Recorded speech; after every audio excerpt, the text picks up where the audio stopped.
I'm Tim Longman. I'm the director of the African Studies Center here at BU, and it's my pleasure to welcome you all here to this event that involves a number of co-sponsors and has been organized fairly quickly, surprisingly quickly for an event this large, with the particular organization of the Center for Finance, Law, and Policy.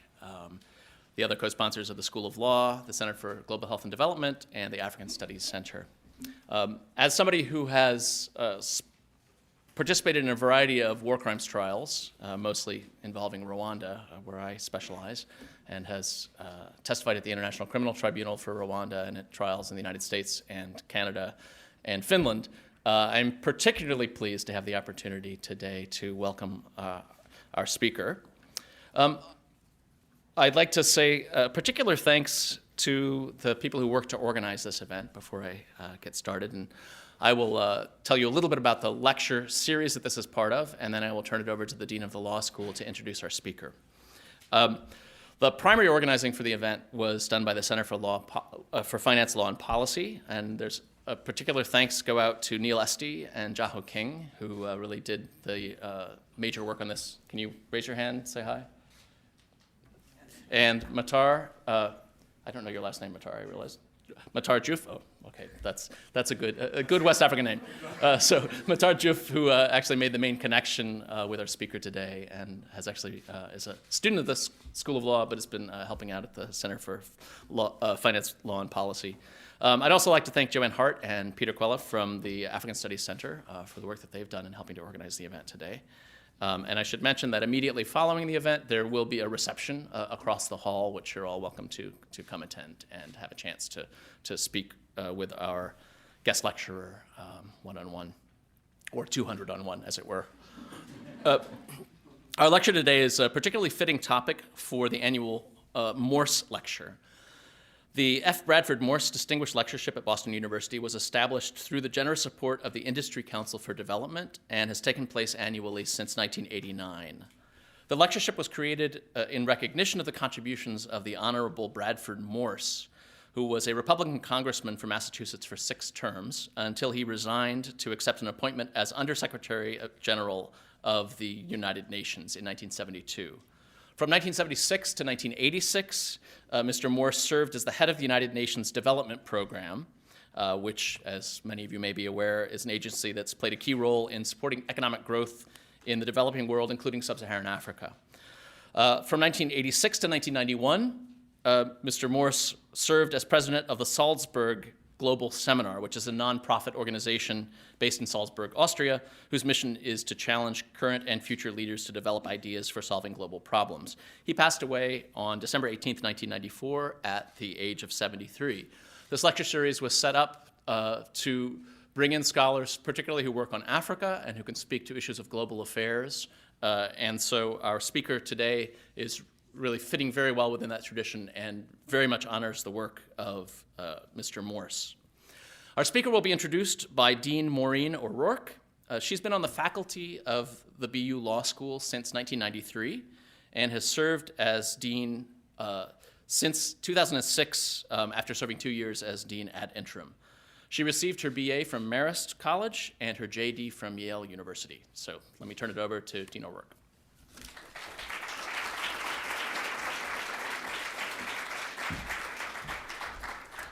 Thanks, Tim. It's a great pleasure for me to be here for this presentation, which has, as Tim mentioned, been organized by the Center for Finance, Law, and Policy. The center is led by the professor of the practice of banking law, Con Hurley, who unfortunately couldn't be here with us today. But the center that he has put together plays a critical role in analyzing and recommending solutions to the financial, regulatory, and policy challenges that impact the national and global financial system and the world economy. And there's no question that the world economy plays a major role in the tactics of various leaders around the world. This afternoon, we will hear about the role of the International Criminal Court in advancing security, dignity, and growth around the world. The ICC is the first permanent treaty-based international criminal court established to help end impunity for the perpetrators of the most serious crimes of concern to the international community. Our distinguished speaker is Fatou Bensouda, the new chief prosecutor for the ICC. Since Mrs. Bensouda assumed this position last year, the ICC has issued arrest warrants for Muammar Gaddafi's son and brother-in-law. Both have been charged with murder, persecution, and crimes against humanity in Libya. The ICC has also opened a case against Joseph Kony and the top 4 members of the Lord's Resistance Army in Uganda. They are charged with a list of heinous crimes, including enslavement, rape, pillaging, and forced enlistment of children as soldiers. Mrs. Bensouda, who will be responsible for prosecuting these cases, previously headed the legal advisory unit at the International Criminal Tribunal for Rwanda. She was later elected deputy prosecutor by the ICC's Assembly of States Parties. Between 1987 and 2000, Mrs. Bensouda held a number of increasingly responsible government positions in her home country of Gambia, eventually becoming the nation's Attorney General and Minister of Justice. She has been a delegate at UN conferences on crime prevention, the Organization of African Unity's ministerial meetings on human rights, and meetings of the ICC's Preparatory Commission. It's my great honor to introduce Fatou Bensouda.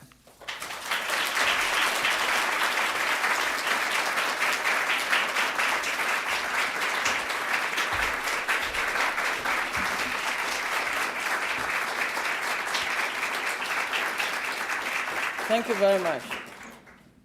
Thank you. And thank you for having me. My particular thanks goes to Matar and also to the Center for Finance, Law, and Policy for inviting me to give this lecture. It is an honor for me to address this audience this evening. And today I would like to share with you some reflections on the International Criminal Court, a unique institution that I still have the privilege of being the deputy prosecutor since 2004, as well as the next prosecutor starting June 15, 2012. And I would like to discuss with you today how the work of the court can contribute to the prevention of massive crimes and to help bring more peaceful and prosperous societies.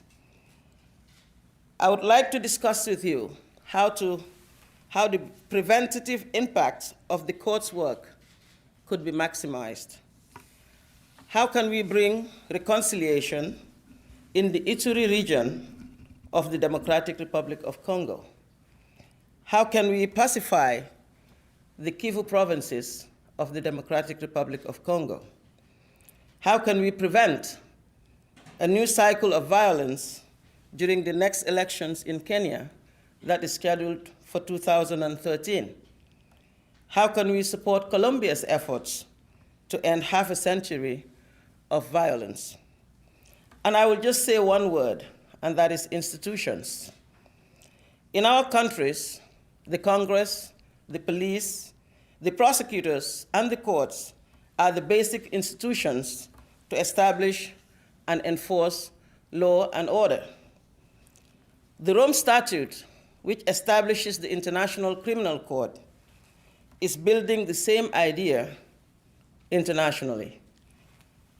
Judicial institutions are created to contribute to prevent and to manage massive violence that threaten the well-being of the world. Let me recall that 60 years ago, with the Nuremberg trials, for the first time, those who committed massive crimes were held accountable before the international community. And for the first time, the victors of a conflict chose the law to define responsibilities. And Nuremberg, we all know, was a landmark. But at the same time, we have to recall that it would seem the world was not ready to transform such a landmark into a lasting institution. And in the end, the world would wait for almost half a century and would witness again 2 genocides, first in the former Yugoslavia and then in Rwanda, before the United Nations Security Council decided to create the International Criminal Tribunal for former Yugoslavia and also the International Criminal Tribunal for Rwanda, and in so doing, connected peace and international justice again. And these are the ad hoc tribunals, and they have paved the way for the decision of the international community to establish a permanent international criminal court. And this was mainly done to avoid a repetition of its past experiences.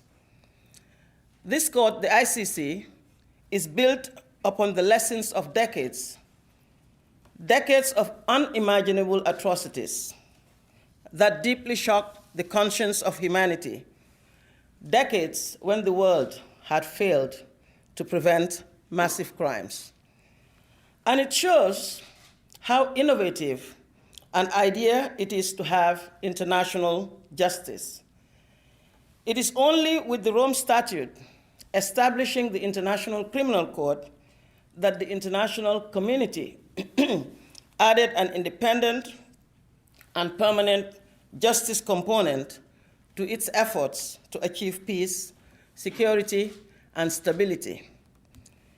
And the Rome Statute establishing the ICC offers a solution, creating global governance without a global government, but with international law and courts. Accountability and the rule of law provide the framework to protect individuals and nations from massive atrocities and to provide for safe societies where human rights are respected. The ambassador of Costa Rica once explained, the ambassador to the United Nations, he once explained why his country was so active at the Security Council on the issue of Darfur, Costa Rica and Darfur. And he said why Costa Rica had to show leadership on an issue apparently so far from its interest. He explained it by saying, there are 26 countries with no armed forces in the world today, and Costa Rica is the biggest amongst them. Thus, for Costa Rica, promoting the rule of law internationally is a matter of domestic security. In 1998, this idea of creating an international criminal court was an idea on paper. In 2012 today, we have put this idea in motion. The International Criminal Court has become a recognized institution that is part of the international landscape. And the efforts of the international community to preserve human dignity. Ladies and gentlemen, allow me to give you a proper understanding of how the Rome system is put in motion and what its contribution can be to societies across the world.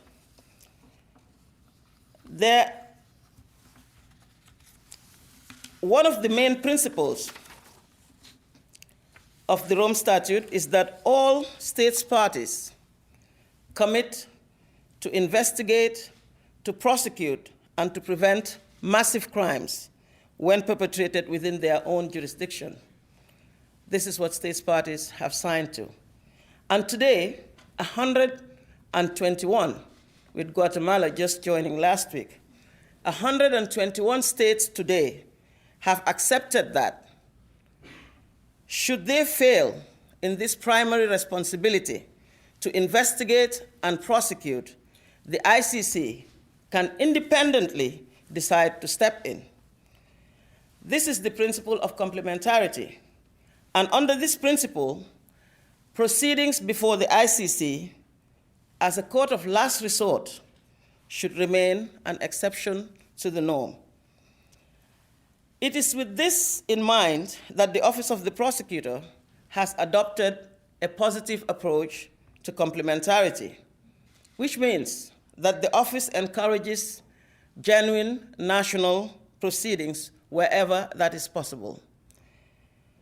But this does not mean that the office will be involved in providing direct technical assistance or capacity building, as the office is not a development agency. And these are the tasks that are best reserved for other competent bodies.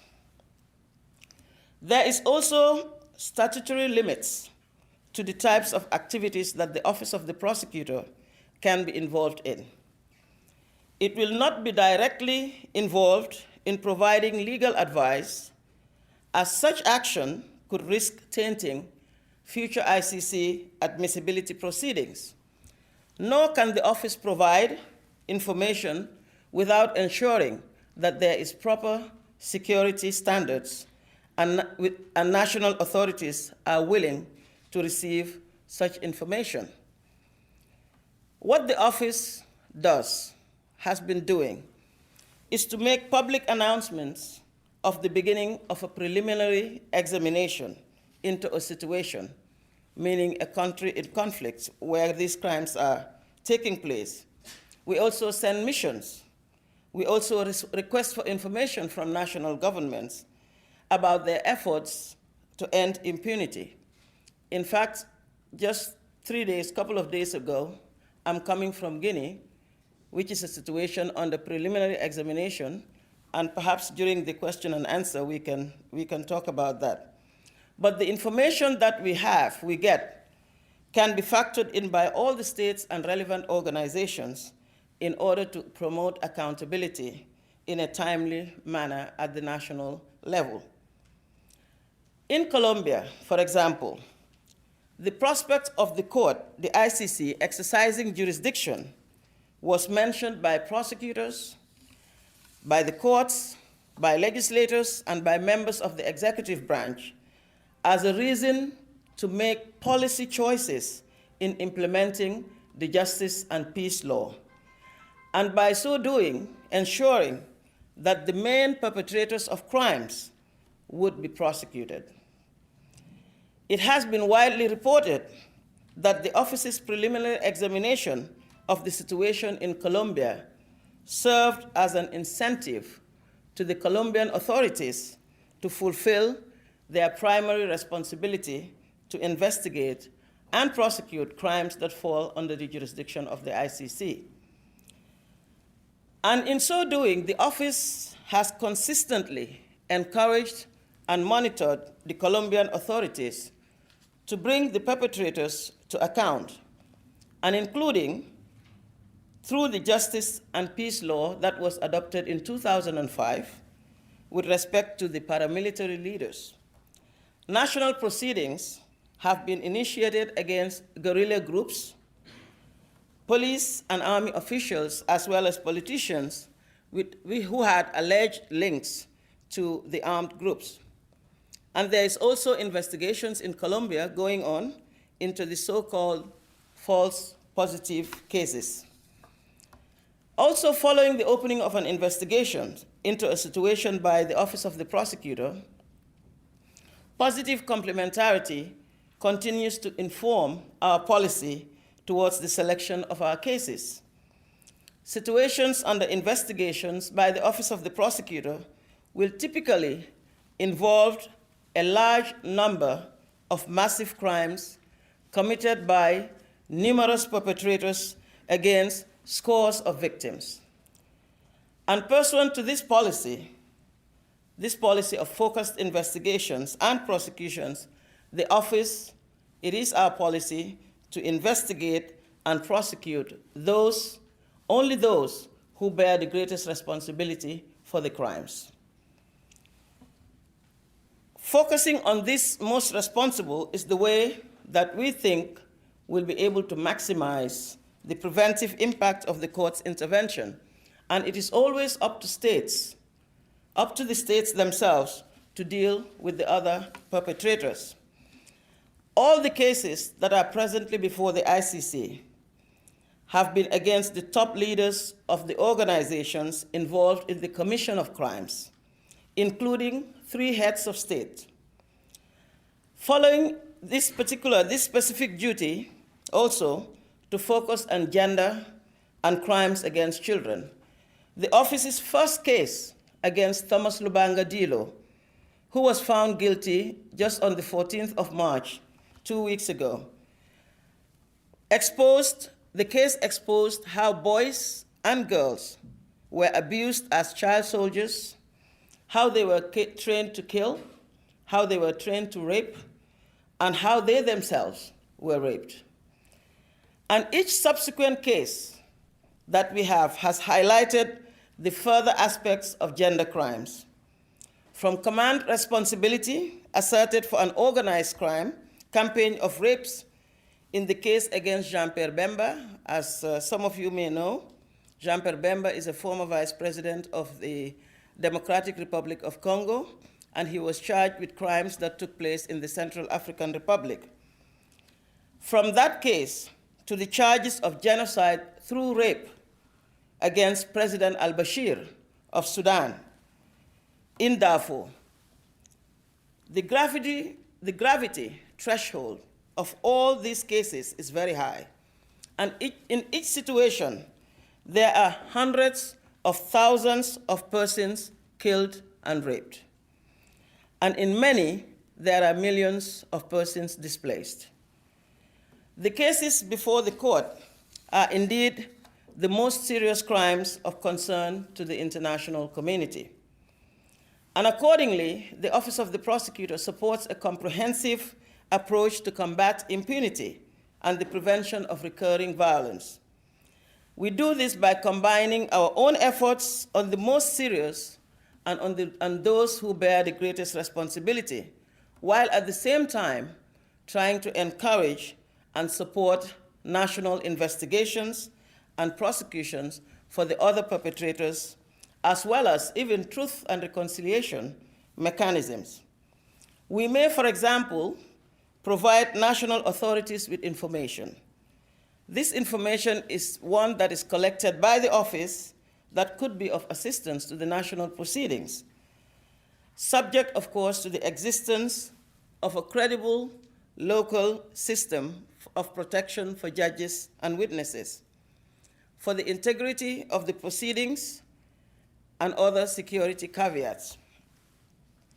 The office of the prosecutor may also share with national authorities expertise in relation to its best practices in the conduct of investigations and prosecutions, including witness protection and evidence handling. In Uganda, for instance, in addition to the office's investigations, as I'm sure some of you may know that we had the Uganda case since 2005, and Joseph Kony, the Lord's Resistance Army chief, has been indicted by the ICC since 2005. He was indicted together with four other commanders. Now 2 of them have died, and the ICC warrants are still outstanding against Joseph Kony and these top leaders. And in our investigations, in addition to what the office has done, we have also been providing assistance to the national authorities, that is Uganda, to investigate and prosecute an LRA commander who was arrested in the Democratic Republic of Congo. The charges included some incidents that in 2002, we had already investigated by the court. And the office was able to provide this information to the Office of the Public Prosecutor in Uganda. We were able to give them material. We were able to give them transcripts of taped intercepts, because we've been intercepting their conversations, searchable records of handwritten logbooks of various maps and graphs. And Uganda has also requested our office to provide assistance with regards to witness-related issues. And in more general terms, to contribute to national efforts to bring expertise and capacities and foster economic well-being, the office is in the course of, or has developed contacts with World Bank, the Bureau for Fragile States, the UN Peace Building Commission, the United Nations Development Program in the DRC, the various special representatives of the United Nations Secretary General, as well as with donors, to inform them of the specific needs of such countries which have come to our attention. As I said before, we cannot do it because we are not a development agency. We don't have the mandate, neither do we have the resources for it. And we are doing this because the goal is to encourage the international community, including the donors, to accept a policy or adopt a policy of promoting peace and justice and reconciliation efforts which effectively complement the work of the ICC. We also provide information about the judicial work to those involved in mediation efforts, such as the United Nations, and also to even special envoys, in order to promote comprehensive solution to conflict situations, including ensuring accountability. One area that I would particularly like to highlight here is education. Education as one of the fundamental means to maximize the contribution of the court to the prevention of future crimes. The crimes that have been committed by Thomas Lubanga, I talked about the first case of the ICC, are the crimes of conscripting and enlisting children under the age of 15 and using them to participate actively in hostilities. This highly impacted on the children's right to education. In fact, according to a report from the NGO Education for All, this was published by UNESCO in 2011, 28 million children of primary school age in conflict-affected poor countries are out of school. And these children need to be included in the education system. The Lubanga verdict is an opportunity to focus on how both states and other relevant actors can contribute to justice through the national education curricula. This interest is the interest of the Office of the Prosecutor, was expressed, we've already expressed it in our prosecutorial strategy, which was for 2009 to 2012. And the aim is to encourage the inclusion in students' curricula of information about past conflicts, about global issues such as child soldiers, and how the functioning of this institution can assist. Ladies and gentlemen, the message that I am essentially trying to convey to you today is that the true relevance of the ICC trials, as well as other activities of the ICC,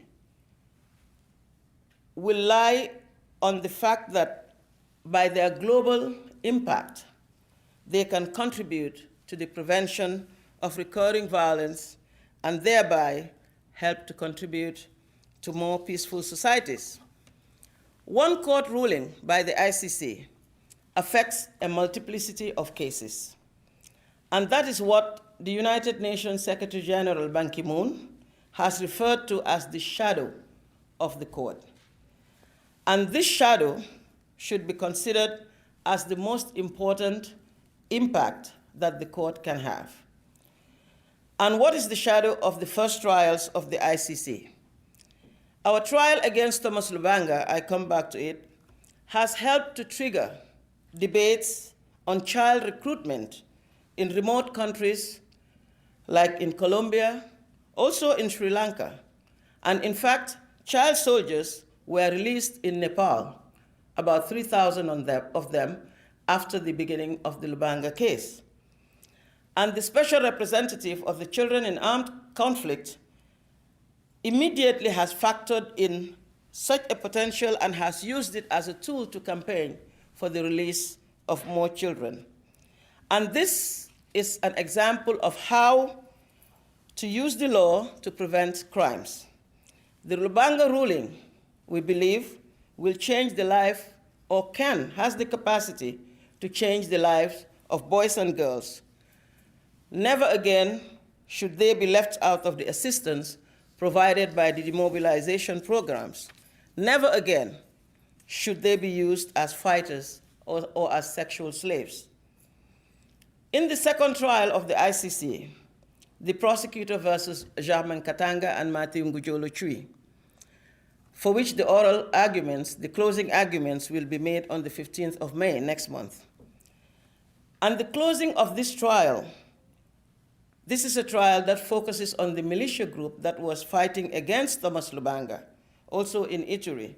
We hope the closing of this trial will also bring further accountability and reconciliation in the Ituri region of the Democratic Republic of Congo, and will also further contribute to the pacification of this region. In our third case, I've already mentioned the case of Jean-Pierre Bemba. The Office of the Prosecutor has finished presenting its evidence. We finished on the 20th of March last month. And also, this is the first time, this case is the first time for the international criminal justice system to address a situation where the allegations of sexual crimes outnumber the allegations of killings. It is the first trial before the court that concerns command responsibility. A commander, whether of regular army or militia, the failure of a commander to act can result in unimaginable atrocities that can deeply shock the conscience of humanity.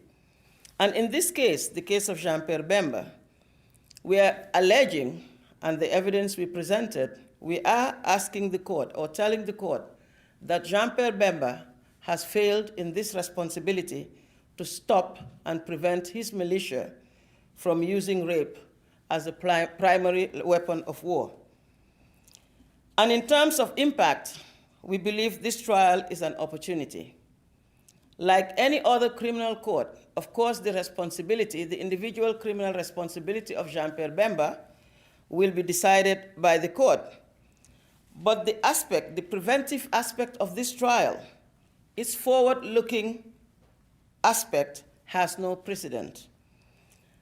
Unlike any other court, the ICC's decision will influence, we believe, the behavior of thousands of military commanders, at least from the 121 states parties today, including, of course, on the African continent. I'll just give you a final example before I conclude. It's the cases of the ICC that relates to prosecutions in Kenya. In Kenya, we had brought charges, and they have been confirmed against 4 out of the 6 suspects. The trial of this case, we believe, will help to support the structural reforms in Kenya, and hopefully also will help to prevent violence during the next presidential elections.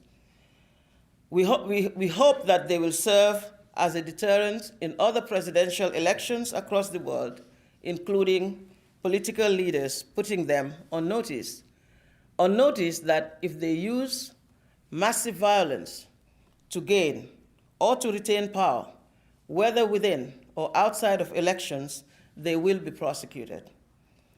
We can see the effect of the court's activities in practice. But let me conclude, ladies and gentlemen. I believe that the world today increasingly understands the role of the ICC. The court's activities we see are affecting the behavior of governments and of political leaders. And we have seen that armies around the world are adjusting their operational standards. Conflict managers, peace mediators are refining their strategies, and they are doing so taking into account the mandate of the ICC, also respecting the legal limits. And even people who are involved in development programs are picking up the lessons of the court. The Rome Statute, therefore, is extending, it's building a network across the world to maximize the prevention of massive crimes. In Rome, I come back again to Rome because that is when, in 1998, the ICC was established. In Rome, the states made a conscious decision to create a justice system that could stop or prevent violence rather than just these ad hoc tribunals that are created after the fact. New rules were created, and other actors must adjust to these new rules.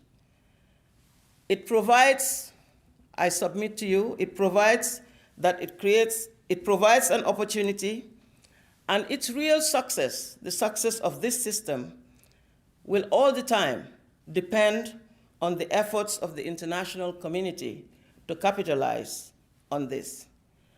And thank you for your patience.